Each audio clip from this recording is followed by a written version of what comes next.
Hey, hello everyone. Let me just get again everything up so I can follow comments and questions at the same time. Oh, I see myself here. So I am live and comments can appear here. Okay. Okay. So okay, so we're here for the third session of the second day of the Grand Multi-Literacy event. So welcome back, everyone. I hope you're enjoying the sessions and you're able to pick a few things here and there to help you on your multi-literacy journey or teaching your child or your students to read and write in your home languages. Yeah, so during this event, I am going to do 3 sessions on my own, solo. Um, and so I've just done one before an hour ago, which was on mindset and how we can design a more enjoyable multi-literacy journey, which is for our children and for ourselves as well. So how to see things from a different perspective sometimes, take a step back, trying to understand the situation. So it puts less pressure on us. It's more enjoyable. Right now, I'm going to follow up with a session on what we can do to teach our children to read and write in our home languages when we're lacking time, which is a problem that I guess every parent has. We have so much to do. So how can we do this on top of this, of all the rest? And tomorrow, I'm going to do a session on how to make reading and writing relevant and purposeful for our children so that they want to read and write in our languages. And it's not something they find boring, but something they want to do and that they find useful. And so for each of these sessions, I'm going to be on my own. So feel free to comment. I have the window open here on the side. Comment, ask questions. I have a few points, but I'm happy to deviate and talk about anything you would like me to talk about. But in this session, we're going to keep it as for the topic of what to do when we're lacking time to teach our children to read and write in our home languages. So I'm going to be talking about leveraging things, how to make things easier for us to how to make things easier on us. So my situation, so I'm going to refer to my situation because I guess it's not the same for everyone, but you can pick a few things from what I'm going to share, hopefully. So I have always been, it has always been extremely important for me to make sure that my sons could read and write in all their languages, so which are French, Korean, and English. And just so you obviously know that French and English have the same alphabet. Korean has a different alphabet, but it works in the same way. When I say in the same way, is that there are vowels and consonants. So I could leverage that quite easily to teach Korean. I made a video on that. I think it's the first or second video I made on my channel. So you can check it out. And I'm going to link it in the video description below. So I take care of French. My wife takes care of Korean. And obviously the school takes care of English. And as I said, like many parents, I always feel like I don't have enough time. So I have developed a few things and a lot of things linked to mindset and seeing the situation, um, and also to leverage what we can. So the first thing I would like to say is that we all need to see how important for us it is that our children can read and write. Is it really a priority, or is it fine if they can just speak and understand the language? So how high is it on our scale of priorities? And then we need to ask ourselves if this plan is achievable. So if you want them to reach that height, can we put in place the things that are going to help our children to reach that height? Now, when I talk about the level, I mean that, for example, it could be, do you think that are you happy for your children to just be able to read and write and to I guess mainly read, and when they go to your home country, they're not lost. They can, if they go to a restaurant, they can read the menu. If they are in the street, they can read the signs. So survival level. Or do you want them to be able to enjoy books that are with the vocabulary of their age level or below? Or do you want them to pursue some studies or being able to work in that language in the future? So all these things are things to keep in mind, and so it's not just I want my child to be able to read and write, but it's how much I would like them to be able to read and write. And then is this achievable? And can I do it on my own? If well, yes or no. If not, can I get some help from outside? But one thing to keep in mind is, unless we have to, because we're going to school them in our language, or they're going to take a test, or like I mentioned before, there is no rush. We can really go at their own pace. And when I talk about resources, so can we do everything on our own, or do we need someone else? So I'm going to mention someone that maybe some of you know. It's Tetsu Young. So you can find him on social media as Ask Tetsu, on Facebook, YouTube, LinkedIn, Instagram, Twitter, everything is Ask Tetsu. Tetsu is Tetsu. And so he's raising his 4 children with 5 languages, 4 children, yeah, with 5 languages. And for Mandarin that he speaks with them, he hired a tutor on, I believe it's the platform italki. I'm not sure about that, but he hired a tutor online for Mandarin. And so what is very important for him, so first he outsourced that. It's not him doing it, it's someone else, but he wanted it to be done in a certain way. So he, like me, he very focuses on making the experience enjoyable. So he has tried a few teachers, and he told them that he wanted them to have fun with their children. And so every morning they wake up early, I think, like before going to school to do that. So I think it's either 1 or 2 at a time, who having Mandarin lessons in the morning. But because it's fun, they do it. So that's another thing I'm going to talk about later, but motivation is really key. But yeah, and so when you outsource, don't think, okay, there's just one way to do it. There are loads of ways to do it. And now with the internet, you're not just limited to your local area. You can really outsource. Like I said, Tetsu has hired a tutor online. Yeah. And then another thing, so regarding our own experience, so when I explained before, but I taught my sons to read in French, and but I also taught the basics of Korean, because my Korean is basic. So I taught them how to decipher the words, etc. But after that, it was my wife's responsibility to do that. And during COVID, we put them into a school which was online. It's a school that's in South London. We are in East London, so outside East, and the school is south west of London. So it's quite a long way. So during COVID, it was fine. But although my eldest didn't enjoy it that much, but I guess it was okay, and it was some practice every week.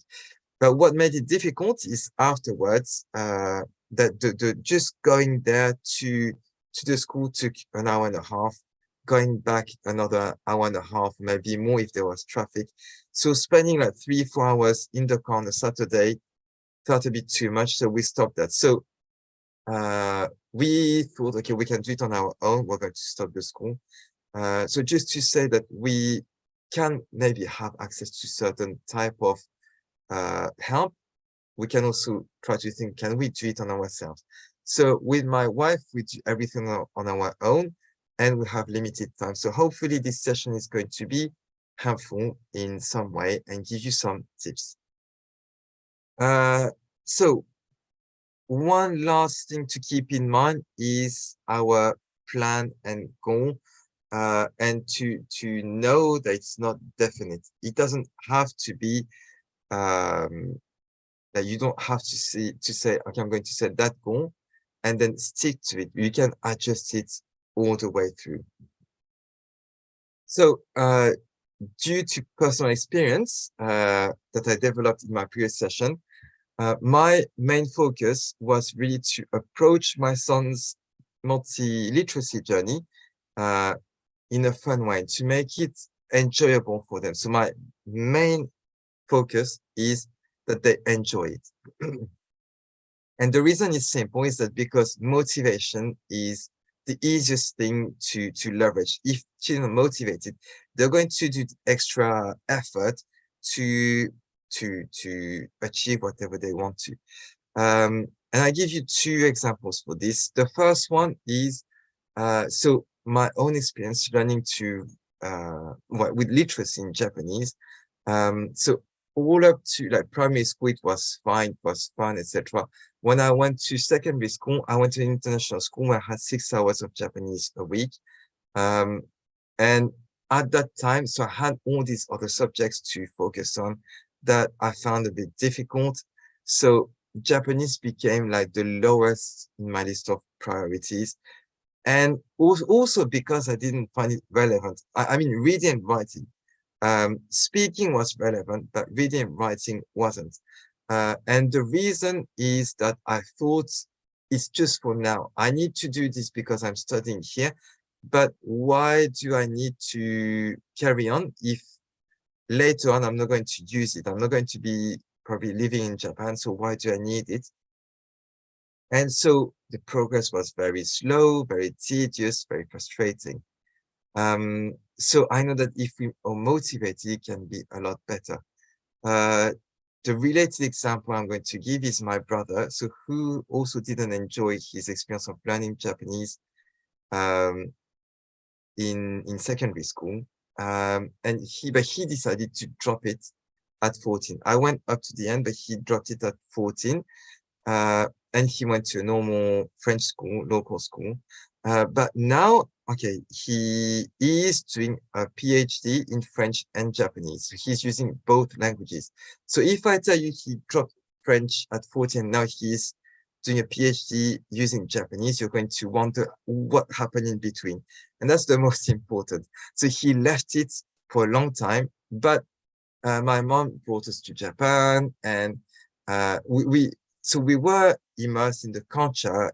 We were still speaking Japanese at home. So I was doing it at school as well, but he was doing it at home as well. So speaking Japanese, being the Japanese culture, having connection with the country. And at the end, what got him back into wanting to learn more about Japanese and reading and writing is that he got interested in Buddhism. And so he was reading about it. Then he went to Japan. And okay, I skip a few steps. But in the end, so he started working in Japan as a French teacher.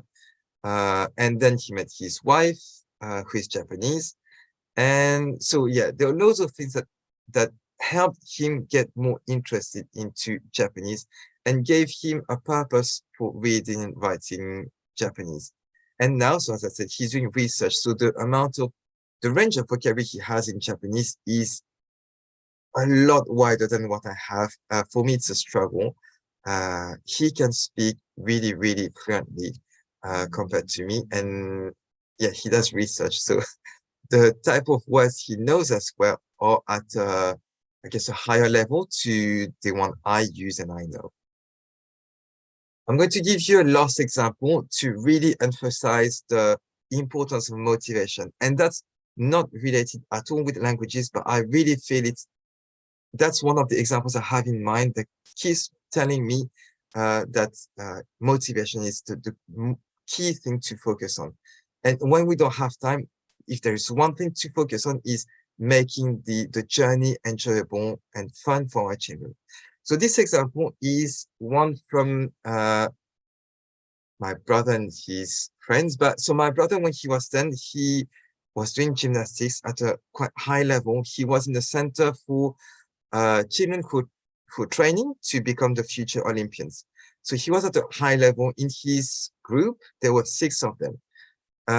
And my brother and obviously all the others, they had good abilities, but it's at different levels. Some were a lot more flexible, some were more dynamic, etc.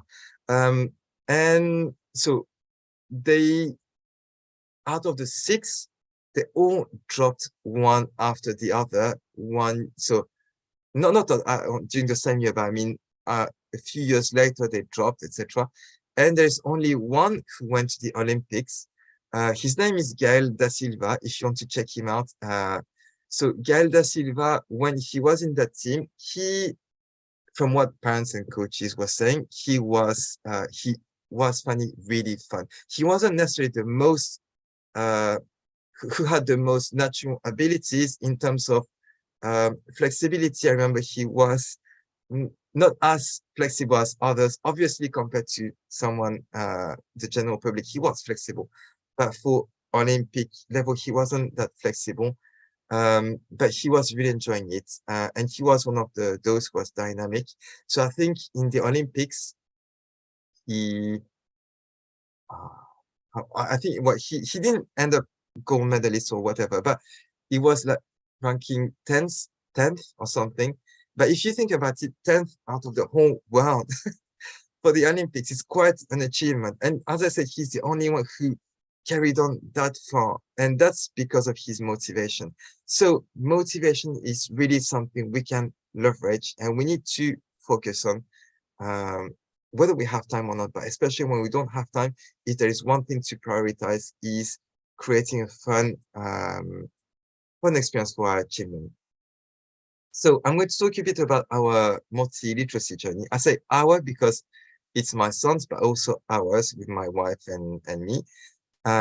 So as I said, it was always important for me to teach my children to read and write. So from day one, I was waiting for the moment where I could start.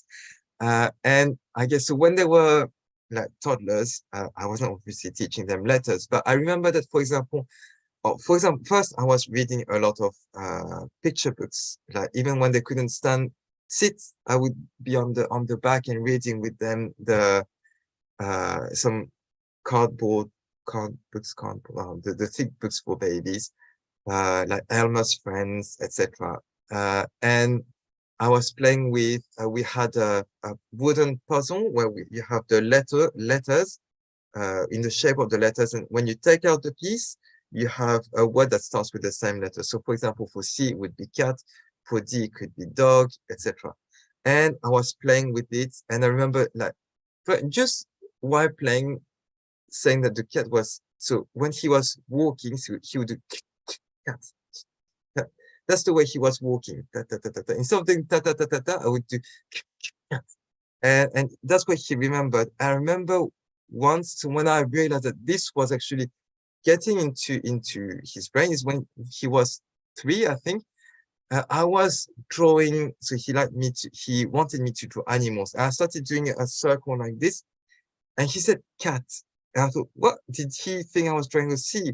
I tried with other letters, and I realized that he actually remembered quite a lot of letters just during these games. So the multiliteracy journey doesn't necessarily start when you start teaching concretely, or when you start teaching with in academic way, I would say. I can't find the word, but I use that word. But you can start a lot before, and you can do a lot just to start getting this into their heads. Afterwards, I guess, so I left it because I didn't want to overwhelm him. But when he was about 5, I started to think maybe he is ready. So he likes books, he likes when we read books, etc. And it was like, you can imagine me trying to like fishing, like trying to throw the thing in water and waiting for a fish to bite. So you can throw it somewhere, maybe there's no fish, that you throw it somewhere else, etc. until there's a bite. And it was a bit like that. So I was trying loads of different things with my son, my eldest at the time. So it was games, doing mimes, loads of things, and he enjoyed them, but he wasn't that interested in doing more than that.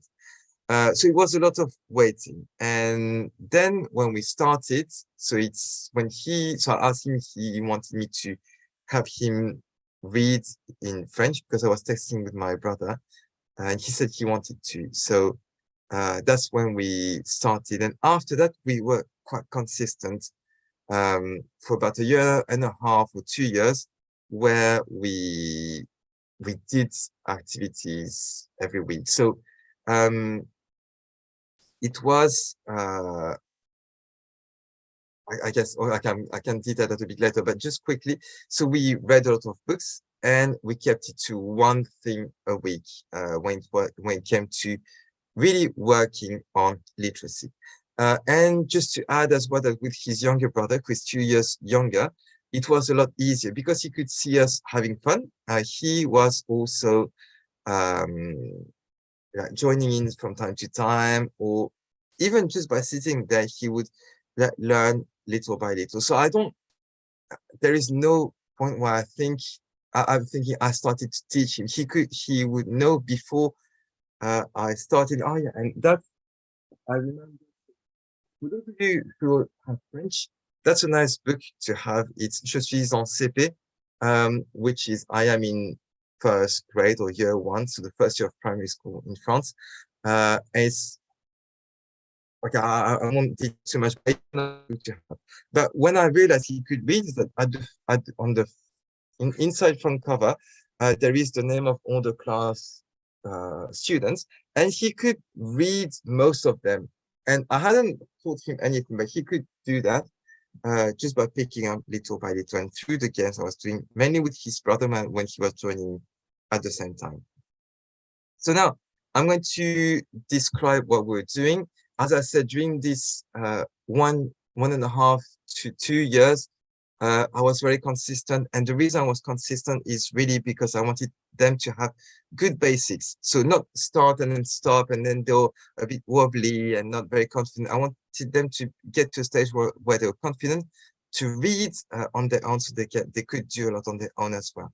So we did about, as I said, one activity, or we had one moment in the week, which was Saturday morning, and it was about 15, 20, sometimes 30 minutes, depending on how much he enjoyed it and wanted to carry on. But it was only once a week. And obviously there's preparation time. Depending on how much there was to prepare, I would do it before, but when I had to, so the planning was more difficult than the preparation. I just take back off envelopes and things like that to prepare my activity. I don't make them all pretty. That's also one thing to remember, because we're talking about when we lack time. We don't need to make things all pretty. It can just be useful and fun. And also it's probably going to be a game. If it's a game that you think you're going to do once, don't spend a lot of time doing it. If it's something you think, okay, if I create this, I can reuse it many times, then you're going to save time after. So then you can spend time to create something sturdy or something that's multi-purpose, or you can use it in multiple ways. So that's another tip to keep in mind. So when I was talking about the planning, so I think it was coming up with the idea, and I was doing that on the bus when I was going to work. So on my phone, I would plan with think this, that, and look for where I could find some resources, or if I had to create my own. But I did that on the bus, so because I had nothing else to do. But okay, I said I was doing this. I have written this book for you, The Parent's Guide to Raising Multi-literate Children. So it's all these ideas that I had, and all those I use in class as well with my students who are teenagers. So you can use that from the very beginning to when they're teenagers, and they're going to have fun with it. There's a theory part about how you can teach them. So kind of the things I'm telling you, but other things as well. And then after you have 70, more than 70 activities, so you can see them, they're all organized in the same way. So you have what the material you need to do, how to prepare the resources, the instructions you need to give, the learning process and why it works. So I thought that was quite important to explain why it worked, because when we're not teachers, we might not see the purpose of an activity, and if we don't understand, we are not able to get the most out of it. So that was an important thing to include. And variations. So you can make things more challenging or easier, because there are games that your child is going to love and going to ask you to do over and over, but their skills are going to improve. So then you can just vary a bit. So yeah, if you want to save time as well, I recommend my book to do that. There's also another book. I forgot to bring it. Yeah. Okay. It's the book from Ute Limacher-Ribold and Anna Elisa Miranda, which is the toolbox for multilingual families. And it's loads of activities as well. But it's like, it's more like, I would say, maybe a recipe book where you can open it, pick an idea, and it's very concise each time. So that was one of the main focus, to keep it concise. So you have the main idea. It's games that you have probably played, but used for to the purpose of teaching your language. With speaking, for them it's speaking, reading, writing. For many, it's just reading and writing. I link, I guess, both books in the description below.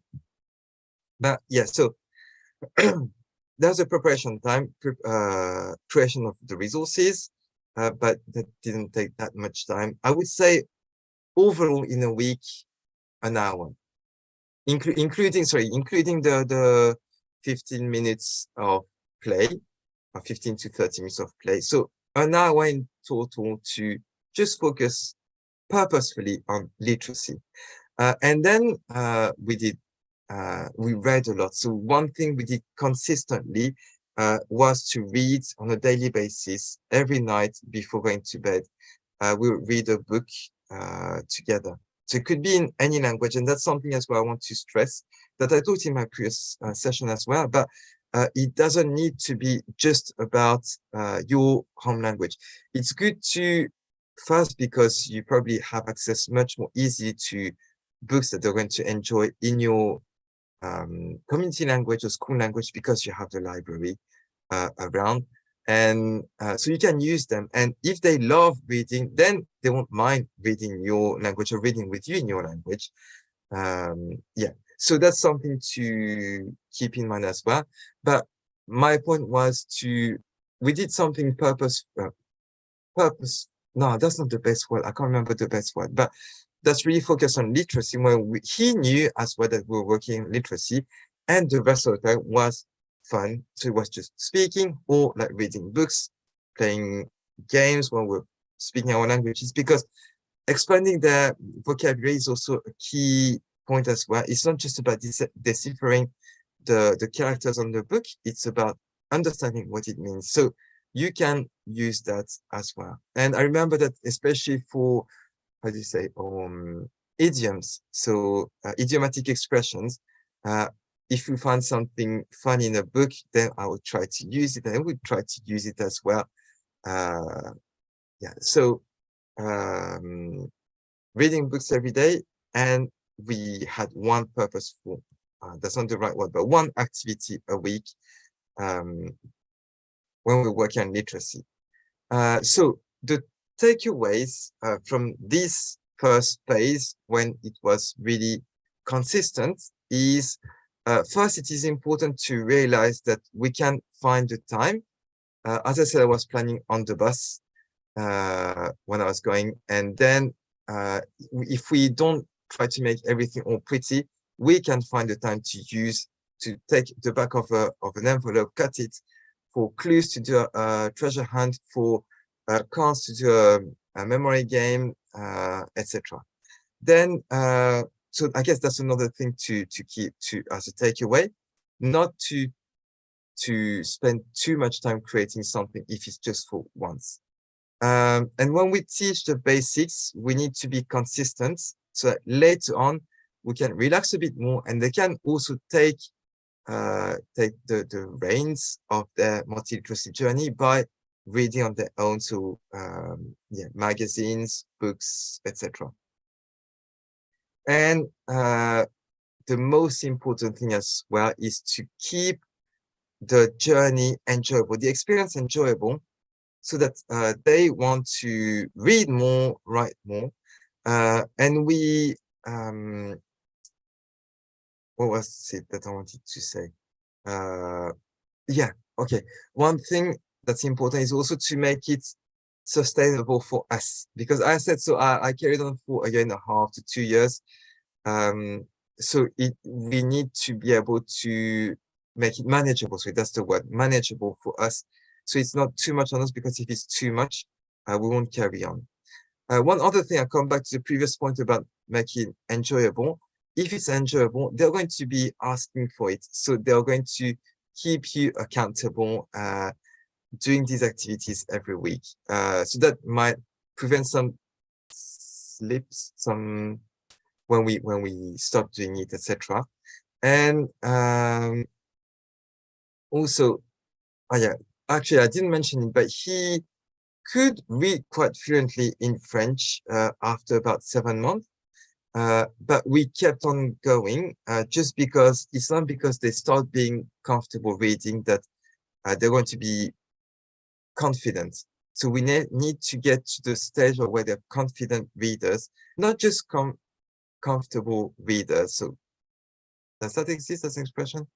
Where they can decipher and they can more or less read, but it needs to be a very solid basis, so they can then build upon that. And also, if we're not confident teachers as well, so we're not all teachers, we might not all have all this knowledge, it's good to get some help from outside, but it's good to know how we want this help to be provided. So like I mentioned before with Tetsu's example, we can ask for a teacher to make it fun with games, etc. Yeah. Okay, so now I'm going to go to the second phase, where it was when we were a bit more relaxed. So which is the phase that we're in now.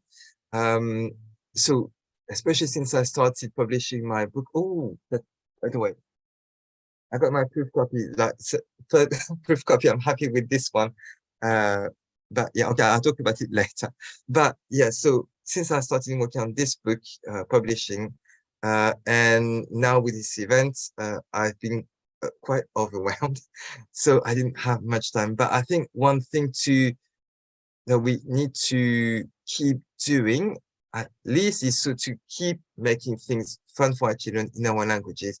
But also, that we kept reading every evening. So at the moment, it's really my wife doing it every evening. But it's we read in turns generally with our children. So that's something we carry on. And so if you didn't follow the previous session, it's not going to be repeated, but I mentioned it before. So one thing we really focus on right now, and that's saving us a lot of time, is to find the books that they're going to love, that they will want to read, not just because we give it to them, but they're going to go and take them and read for hours just because they love it. And so when my son was 7, he discovered this book. So that's the French version, but it's Dogman in English, and it's translated in several languages. It's a comic book. It's really silly. And so at the beginning, so what's good with picture books, comic books, is that you get a lot of from the pictures already. So it gives, like, it helps children want to know what's in the speech bubbles. And so when my son started, so he would look at the pictures, but when they were like strong expressions, he would try to read it more, just because it felt more fun, I guess. And like all these small speech bubbles, it's just one word. It's lots of onomatopoeia. So these are what make the reading lively as well, onomatopoeia. So even if he didn't read everything, he was starting to get comfortable reading French with this.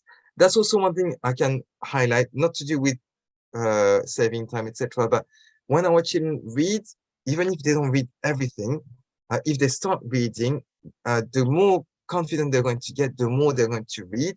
So you don't need to think, but you're just reading the onomatopoeia, just read the rest. We need to read everything for the story to understand the story.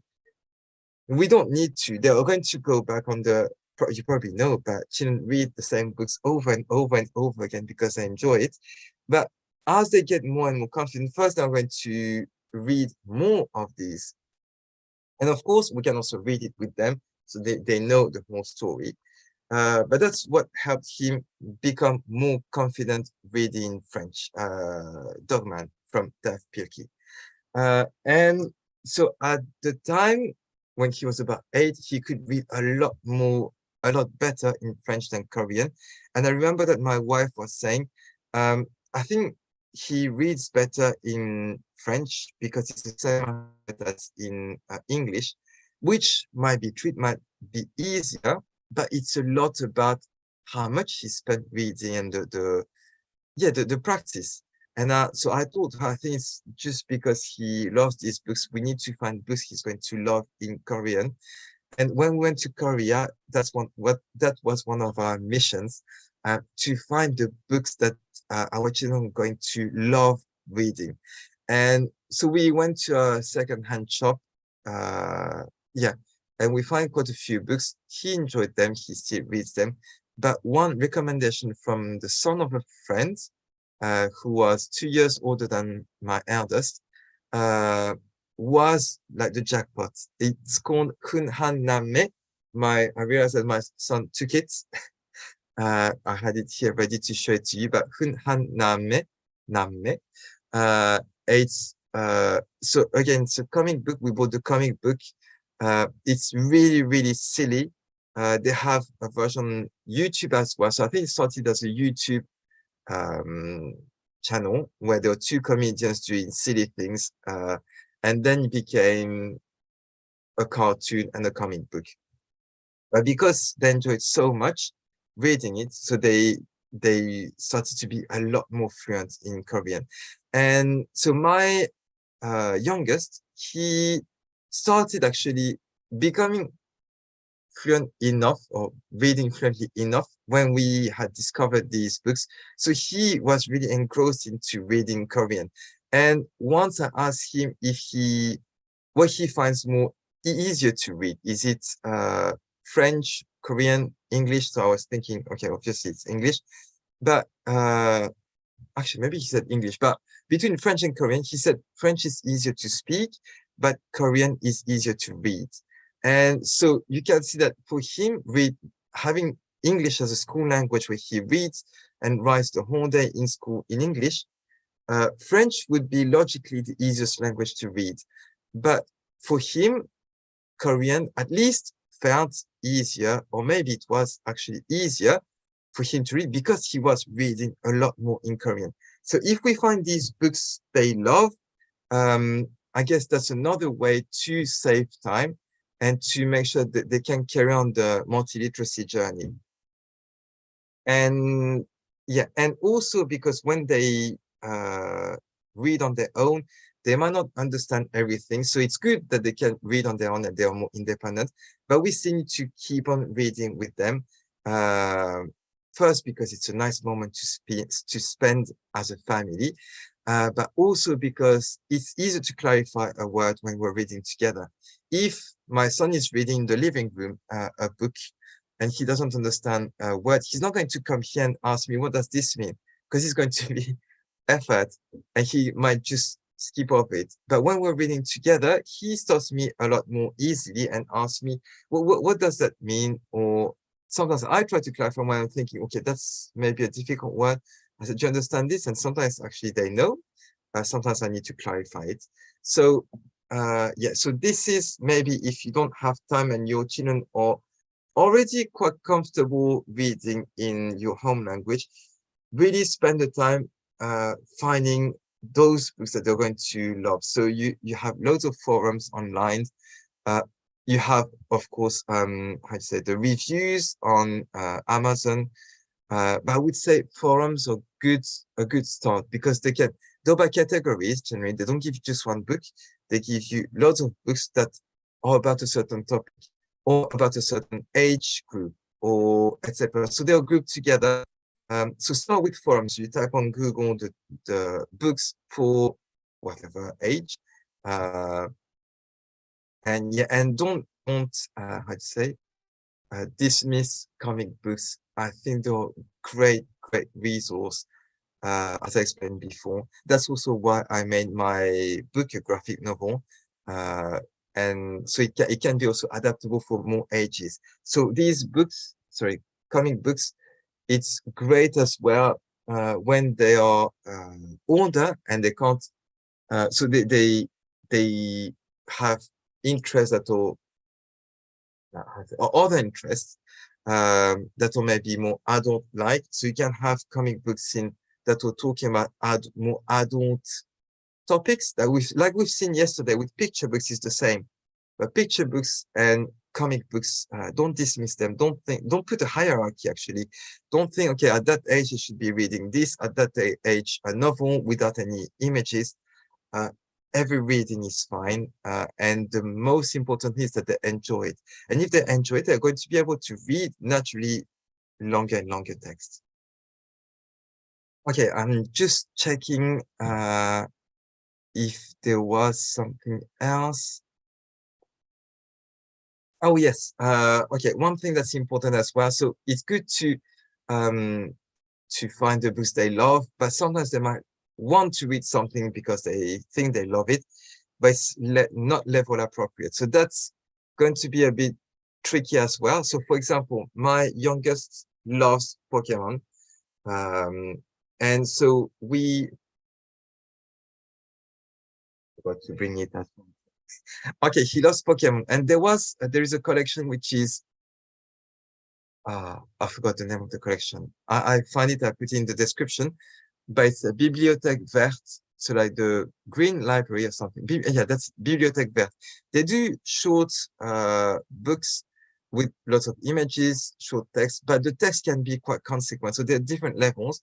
And there was one for Pokemon, and he said he wanted it, so I bought it, but the text was quite long on each page, and he didn't have the patience to put so much effort into it. So in the end, he didn't read it at that time. He read it a bit later. Now we have the manga version of Pokemon, so he reads this as well.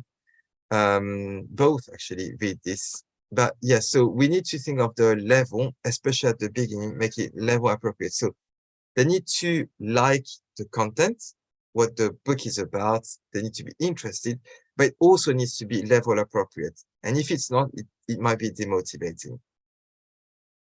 And also, so another thing I wanted to say, yeah, so as our children grow up, which is something I experienced, especially when I was a teenager, is that the gap between the vocabulary we have and the vocabulary needed to understand the text can become wider and wider.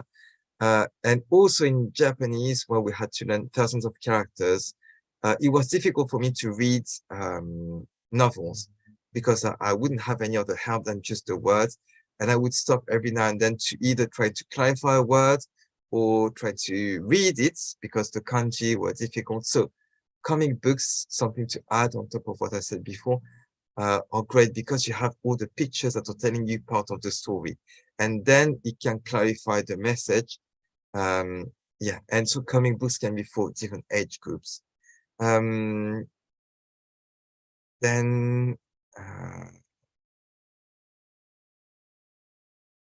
think, yeah, that's all I wanted to say. Later on, so I just touched upon kanji, so Chinese characters.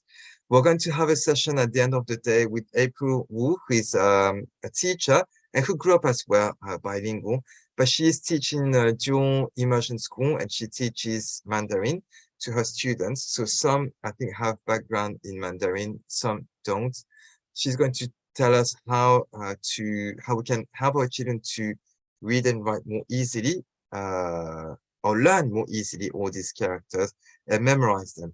And there is also a session that I pre-recorded that's in Japanese. I'm still putting on the subtitles, so sorry, it's a bit late, but hopefully it will be out tomorrow, and that's on Japanese. So the same is Chinese characters and how to teach Chinese characters, but you have 2 points of view. And if you're a Japanese family or have Japanese in your as one of your languages, it would be an interesting session to watch. So this speaker is actually the teacher I had when I was in secondary school. She was my history and geography teacher, of Japanese history and geography teacher. And she was one of those rare teachers who made the lessons fun. But since then, she had children and has changed the way she teaches kanji now to primary school age children. So she changed a bit the public, and she has gained in experience and knowledge, and it has been a really interesting conversation. So I do my best to get it out by tomorrow, but I really invite you to watch it. It's going to be a session on Japanese, so you have Japanese and Chinese for memorizing all these characters.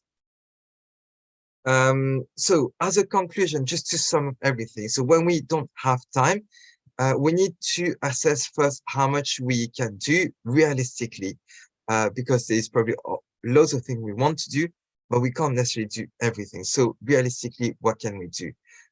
What our goals are, and